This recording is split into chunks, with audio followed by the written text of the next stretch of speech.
여러분 마음의 문을 활짝 열고 주님을 내 마음의 가운데 모시기를 간절히 바랍니다. 지금 비가 오고 있죠. 오랜만에 단비가 내려 너무나 감사한데 오늘 이 시간에 은혜의 단비를 부어주시기를 축복합니다. 이게 준비된 멘트예요. 자, 여러분 옆에 분을 축복하겠습니다. 은혜의 단비를 주시기를 축복합니다.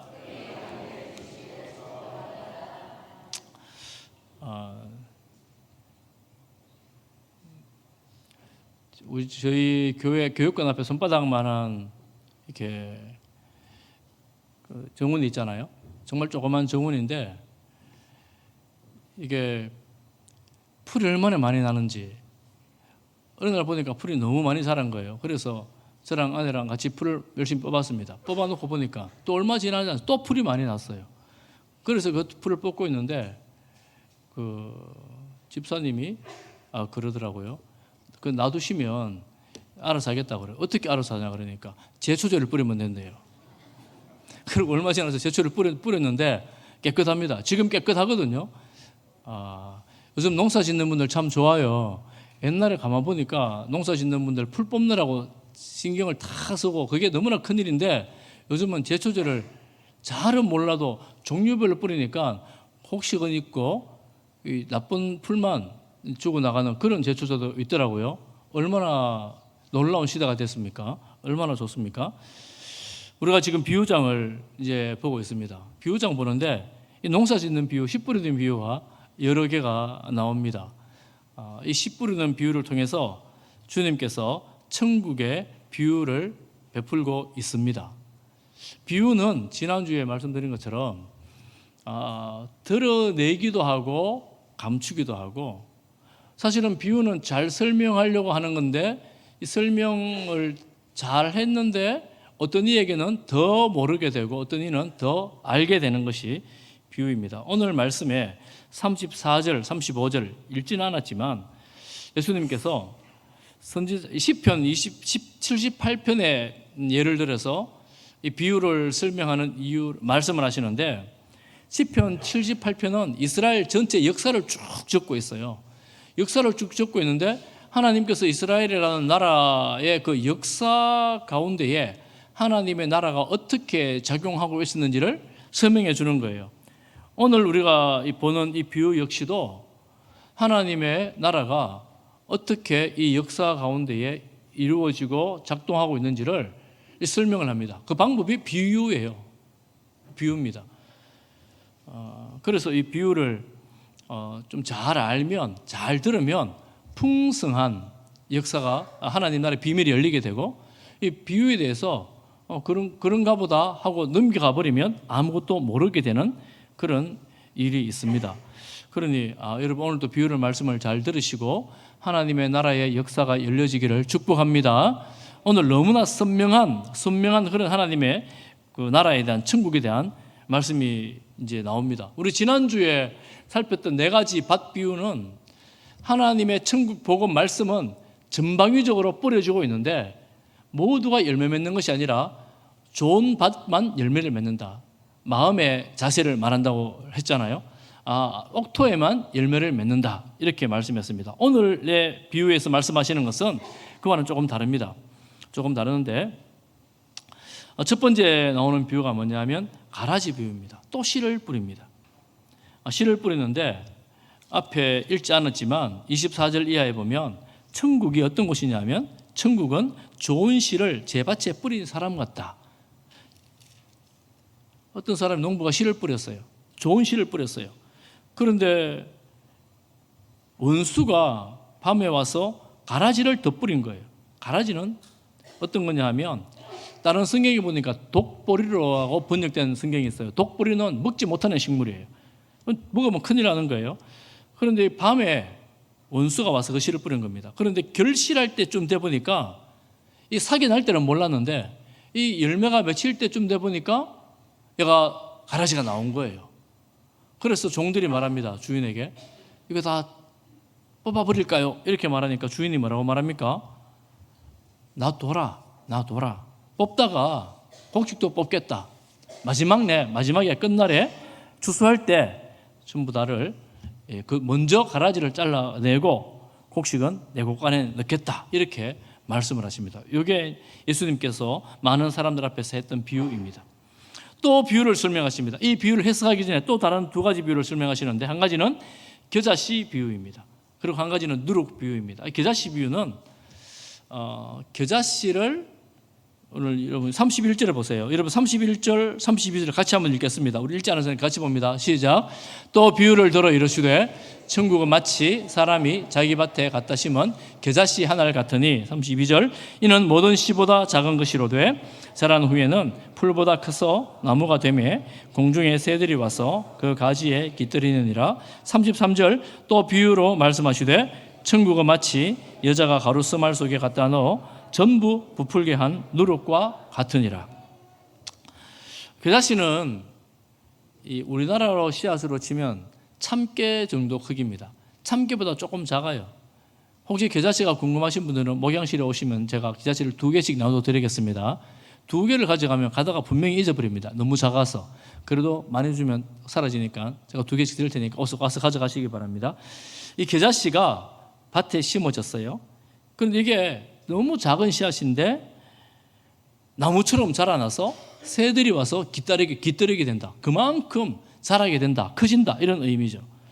누룩의 비유는 무엇이냐면 이 가루 스말 속에 누룩을 넣었더니만 어느 순간 변화되는 것도 몰랐는데 이 가루 스말 속에 가득한 모든 가루가 부풀어져 완전히 변화되었다. 이런 것입니다.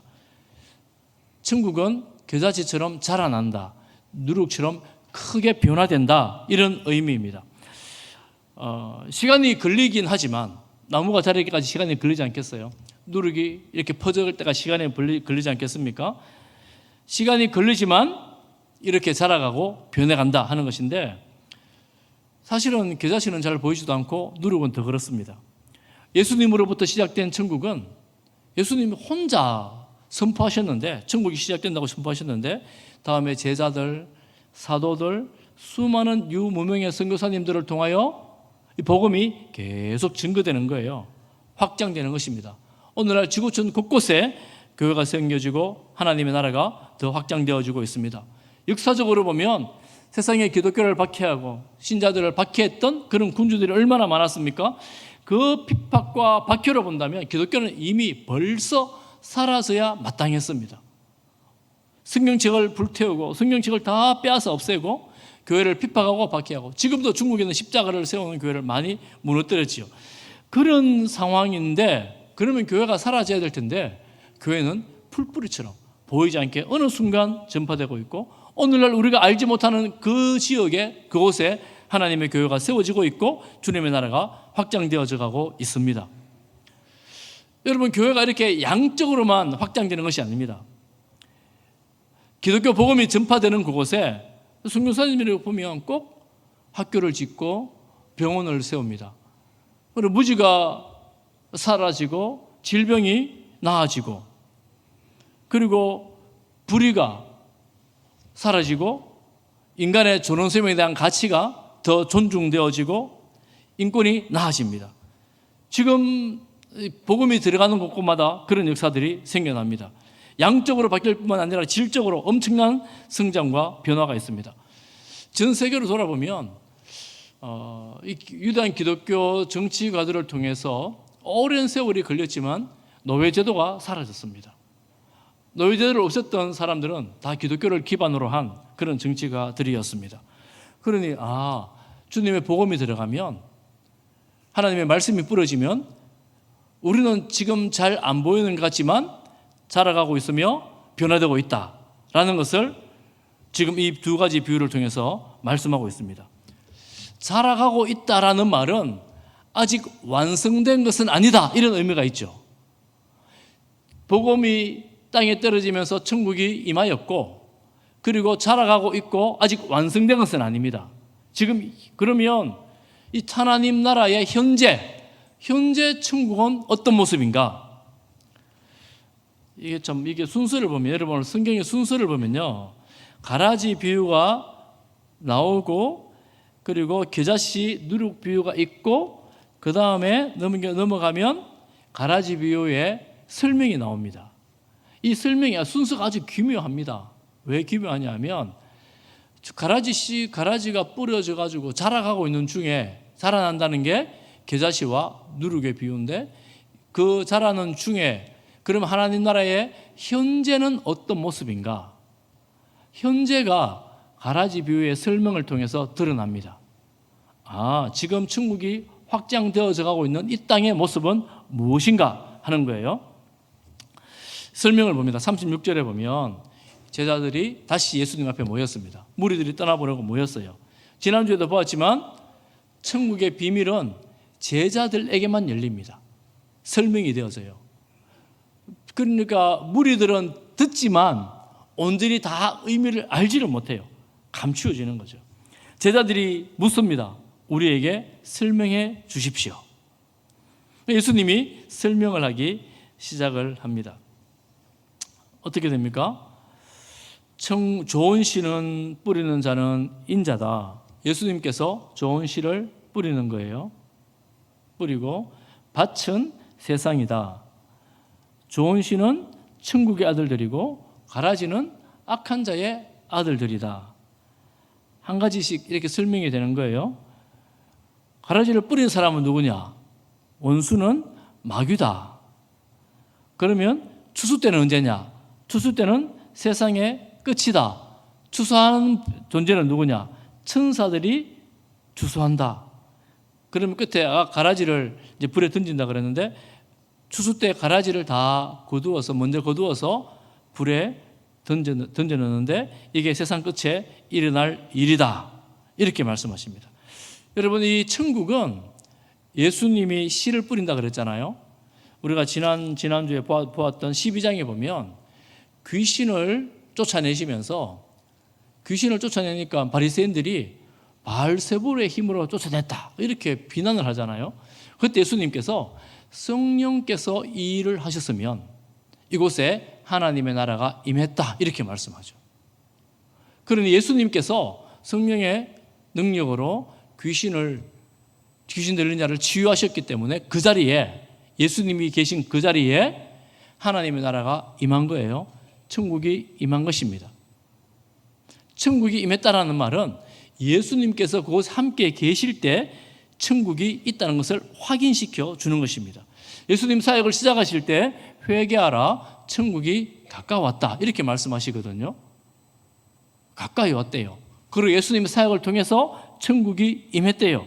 오늘 말씀해 보니까 여러분 24절에 보면 천국은 좋은 씨를 제밭에 뿌린 사람 같다. 제밭에 뿌린 사람이 예수님이라 했잖아요.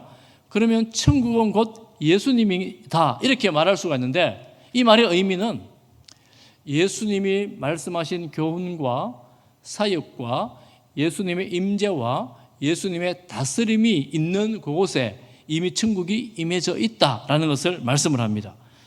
그러니 이 천국이 예수님 시대로부터 시작이 된 거예요.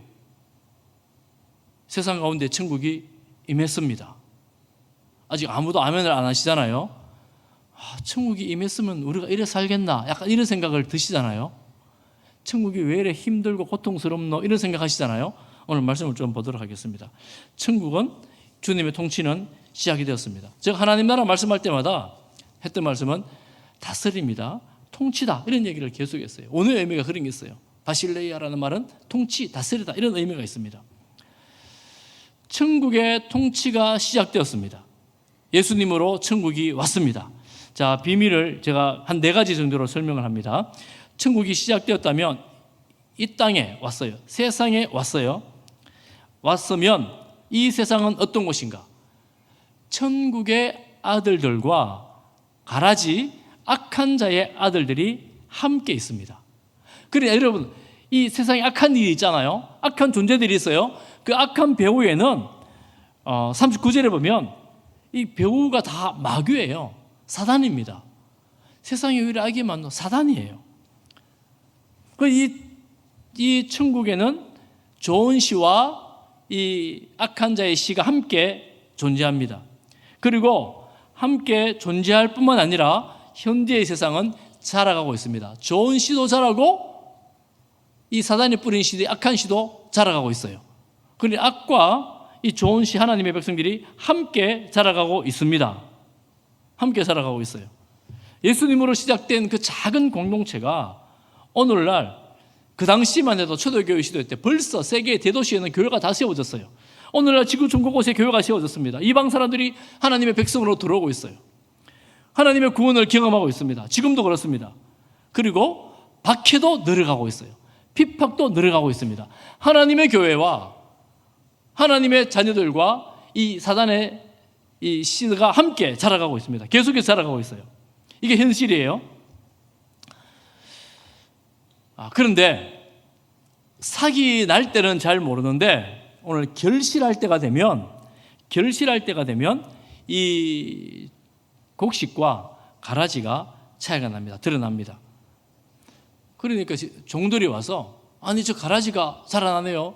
주인님 잘라버릴까요? 이렇게 말하잖아요. 잘라버릴까요? 그럴 때 주인이 뭐라 그래요? 29절을 같이 읽어보겠습니다. 29절 같이 봅니다. 29절 성경을 보십시오. 나오네요. 같이 봅니다. 시작. 주인이 이르되 가만두라. 가라지를 뽑다가 곡식까지 뽑을까 염려하노라. 어느 순간이 되면 가라지와 곡식이 분별이 되어지기도 하고 또 저 악한 것들은 뽑아 없애버려야 되겠다. 제거해야 할 대상이다라고 알게 되는 때가 있습니다. 그래서 제거할까요? 물어보는데 주인은 뭐라 그럽니까? 아니다, 놔둬라 이러는 거예요. 뽑지 마라 이러는 거예요. 왜 뽑지 말라 그래요? 방금 읽었잖아요, 성경. 왜 뽑지 말라 그랬어요? 뽑다가 곡식까지 뽑는다는 거예요. 사실은 우리가 이스라엘의 곡식과 가라지 잘 못 봤잖아요. 그래서 얘가 어떻게 다른 일은 잘 모르는데 어쩌니까 좀 차이 나요. 어떤 사람이 이렇게 말해요. 아이고 감사합니다. 이런 놀라운. 하여튼 이거 보여주셔서 고맙습니다. 곡식은 이렇게 머리를 숙인대요. 그런데 가라지는 머리를 쳐든대요. 다르겠죠. 그리고 여러분 뿌리는 어떻게 써요? 뒤섞여 있겠죠. 같이 섞여 있으니까 뒤섞여 있겠죠. 그러니까 가라지를 대충 보니까 뽑아내려고 그러면 뿌리도 상할 수 있죠. 곡식이 뽑혀 나올 수 있겠죠. 주인은 그걸 걱정하는 거예요. 야, 그거 뽑다가 곡식 뽑는다. 하나님의 아들 뽑는다. 그러면 안 되지. 왜냐하면 뽑으면 다 불에 던질 거거든요. 그러면 안 되지. 이렇게 말씀하시는 거죠. 그럴 때가 있습니다. 주님께서 악을 제거할 수 있지만 제거하지 않는 한 가지 이유, 우리가 늘 궁금했던 한 가지 질문이 있죠. 하나님은 선하신 분이고 정의로우신 분이시고 사랑이 많으신 분인데 이 땅에는 왜 악이 많은가? 예수님 믿는 사람도 궁금하고 예수 안 믿는 사람도 늘 질문합니다. 세상에 악이 이렇게 많은데 신이 어디 있느냐? 이렇게 말하는 사람들이 있어요. 오늘 이 비유를 가지고 설명한다면 몇 가지 이유가 있습니다. 모든 이유를 설명하지는 못하지만 오늘 이 비유만 가지고 설명을 할 수가 있어요. 악이 왜 존재하는가? 악은 마귀가 뿌려요. 사단이 뿌려요. 악이 있어요. 악이 어디에 있어요? 하나님의 자녀들과 함께 살아요. 함께 살아요. 얽혀 있습니다. 참 난감한 문제지요. 딱딱 떨어져 있으면 딱 뽑아버리면 되는데 얽혀 있다 보니까 처음에는 분별도 잘 안 돼요. 제가 악한 건지 내가 악한 건지 잘 몰라요.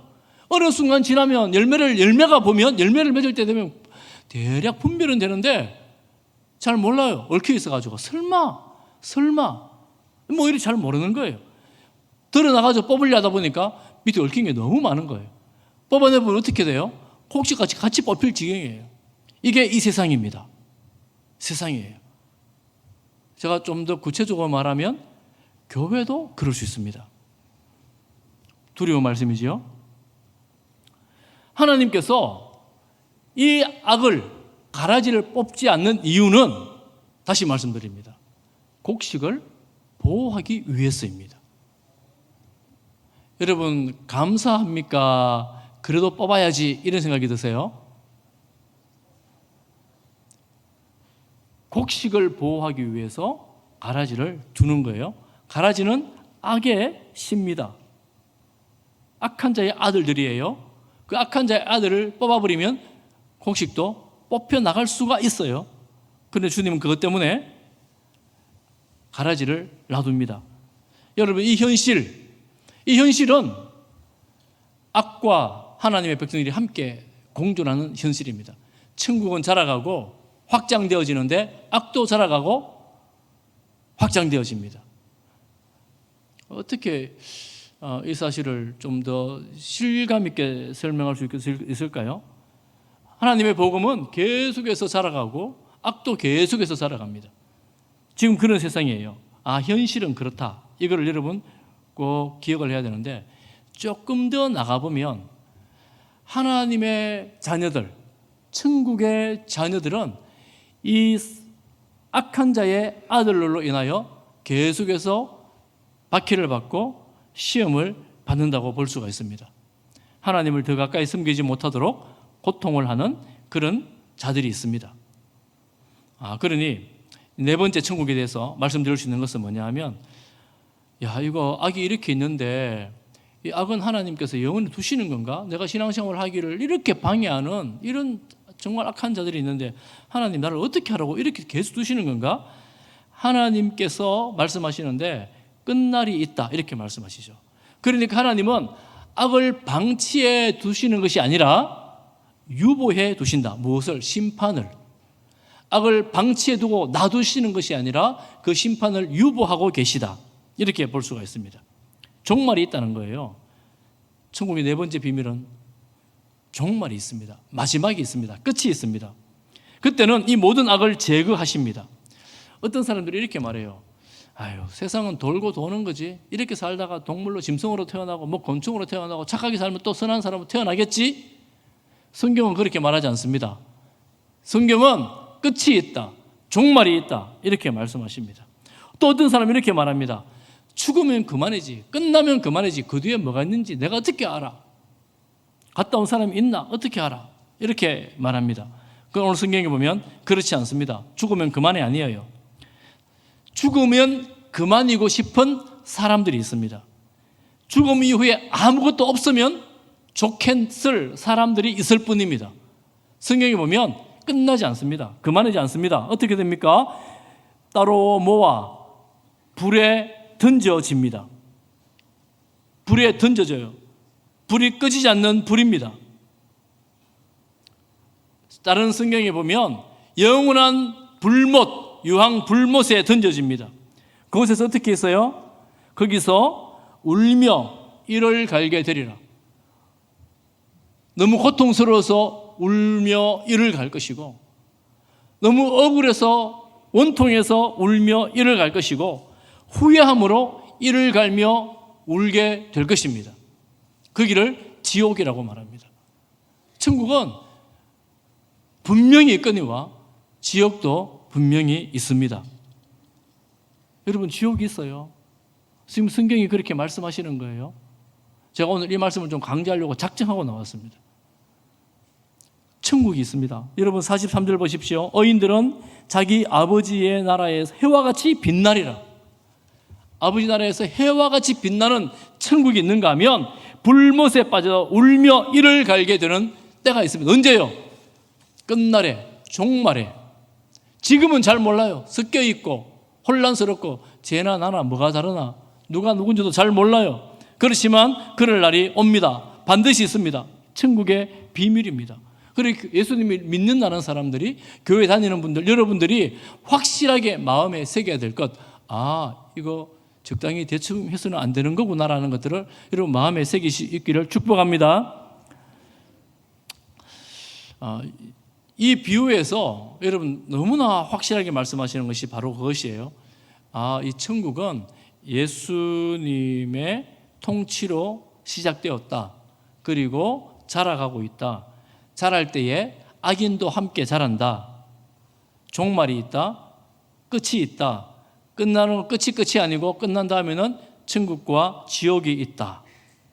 이게 지금 이 비유에서, 오늘 비유에서 말씀하시는 이 내용들을 정리해서 말씀을 드리는 거예요. 여러분 43절 후반절에 귀 있는 자는 들으라. 13장 9절에 앞에 안 나오죠? 자, 따라하십시오. 따라하십시오. 귀 있는 자는 들으라. 옆에 분에게 말씀해 주십시오. 귀 있는 자는 들으라. 잠깐만요. 연세 드신 분에게는 귀 있는 자는 들으십시오. 이렇게. 여러분, 우리 귀가 다 있잖아요.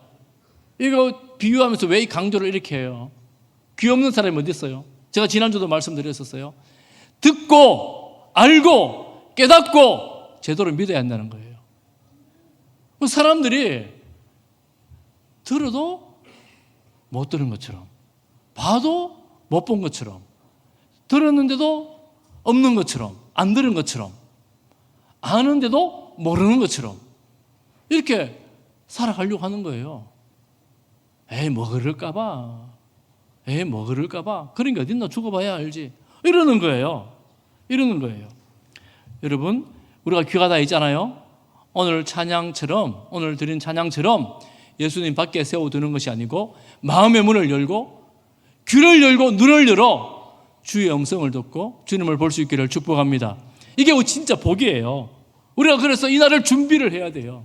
준비를 해야 돼요. 어떻게 준비할까요? 41절을 보겠습니다. 41절. 추수 때 예수님께서 천사를 보냅니다. 천사를 보내셔서 그들이 그 나라에서 모든 넘어지게 하는 것과 불법을 행하는 자들을 거두어 불에 던집니다.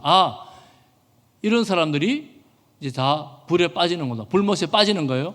넘어지게 하는 것, 유혹하고 미혹하고 시험하는 것들, 곧 불법을 행하는 자들입니다. 이 원어의 의미로는 사실은 비슷합니다. 불법을 행한다는 의미와 넘어지게 하는 자와 비슷한 의미가 있어요. 이 범죄를 하면서 하나님 앞에 사람들 사이에 죄를 짓는데 이 죄에 대한 감각이 없는 거예요. 이게 죄인지 인식이 없는 거예요. 양심이 마비된 거예요. 잘못이라고 그거 잘못한 거잖아 이러면 뭐 남들도 다 아는데 뭐 이러면서 이게 죄라는 인식이 전혀 없어요. 괜찮아. 이 죄에 대해서 영적 감각이 다 묻어져 버린 거예요. 그리고 오히려 시험합니다. 신앙생활 열심히 하려고 그러면 야, 너무 열심히 하지 마. 네가 언제부터 열심히 했다고 신앙생활 열심히 하려고 그래. 하나님 믿는다고 뭐 별 수 있을 것 같아? 뭐 말씀 듣는다고 네가 뭐 변화될 것 같아? 너는 너 같은 인생 별 수 없어. 시험 들게 하고 넘어지게 하는 거예요. 때로는 적극적으로 반대합니다. 적극적으로 죄에 가담을 합니다. 불법을 행합니다. 그러면서도 하나님이 없는 것처럼 그렇게 살아갑니다. 그런 사람들은 불못에 빠지게 된다 이렇게 말하죠. 불못에 빠지는 거예요. 그런데 반면 43절에 의인들은, 자 43절 다시 한번 보겠습니다. 우리 43절 다시 봅니다. 시작. 그때에 의인들은 자기 아버지 나라에서 해와 같이 빛나리라. 여러분, 그러면 교회 다니는 사람, 오늘 우리들 말이에요. 우리 같은 사람들은 전혀 불법을 행하지 않을까요? 혹은 넘어지게 하지 않을까요? 누구를 유혹하거나 미혹하지 않을까요? 여러분 어떠세요? 나는 전혀 죄를 짓지 않아요. 나는 거룩하고 정결하고 순결하게 주님 말씀만 믿고 주님 말씀대로만 살아요. 그렇습니까? 아멘 하신 분 할렐루야. 계속 그렇게 살아가시기를 축복합니다. 그런데 제가 생각하기엔 저를 비롯한 대부분들이 아이고 어찌 그래 살아요. 온전하게 그렇게 어떻게 살겠습니까? 딴 생각도 하고 때로는 미움도 들고 때로는 연약하고 어떤 분 그러대요. 내가 악인데요 뭐 신앙생활 정말 열심히 하는 분인데 내가 악인데요 어떻게 해요? 이렇게 말하더라고요.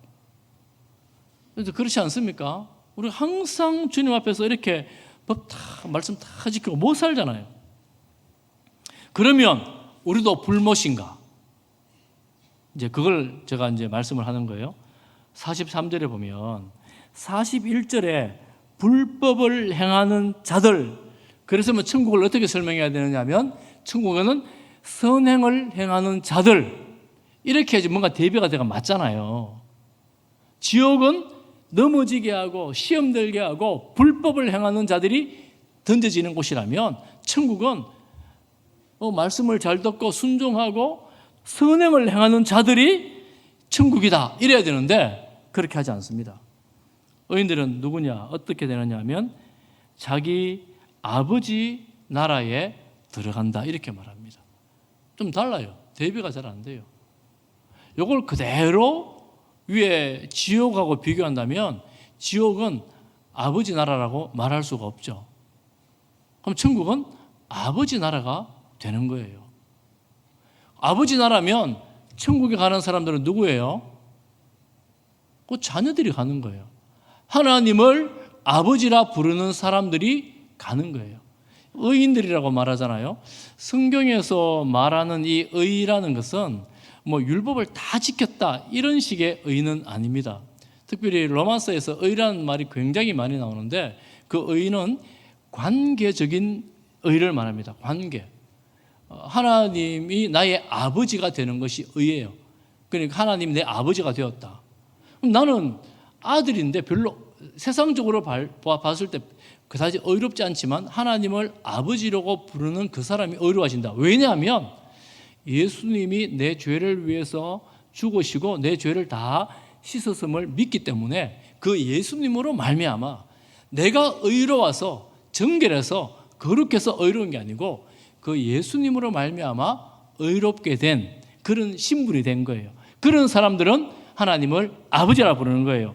그래서 여러분 우리가 하나님을 아버지라 부를 수 있게 하는 길이 요한복음 1장 12절에 나오죠. 같이 한번 암송해 볼까요? 요한복음 1장 12절 안 나옵니다. 시작.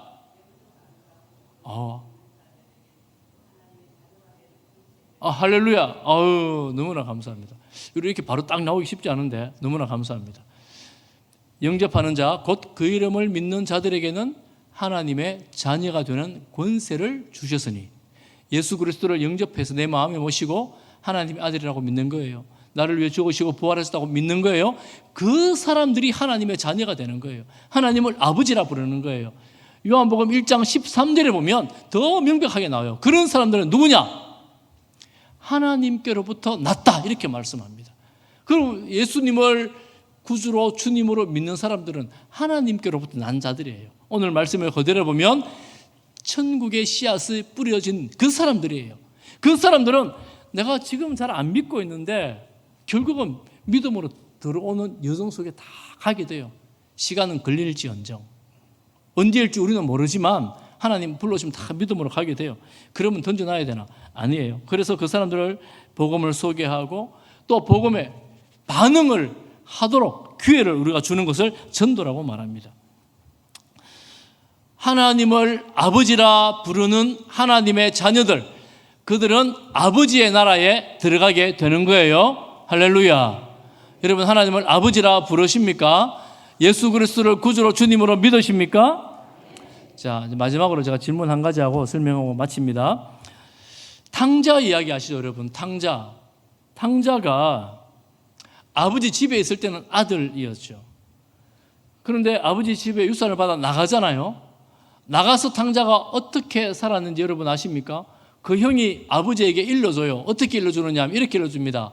허랑방탕하고 창기와 노라는 저 일을 아버지 아들 한다면 저는 싫습니다. 이렇게 말하거든요. 어떻게 살았어요?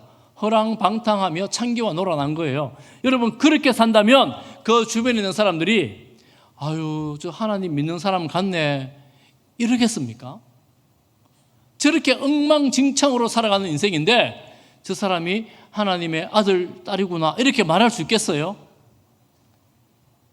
누가 그렇게 말할 수 있겠습니까?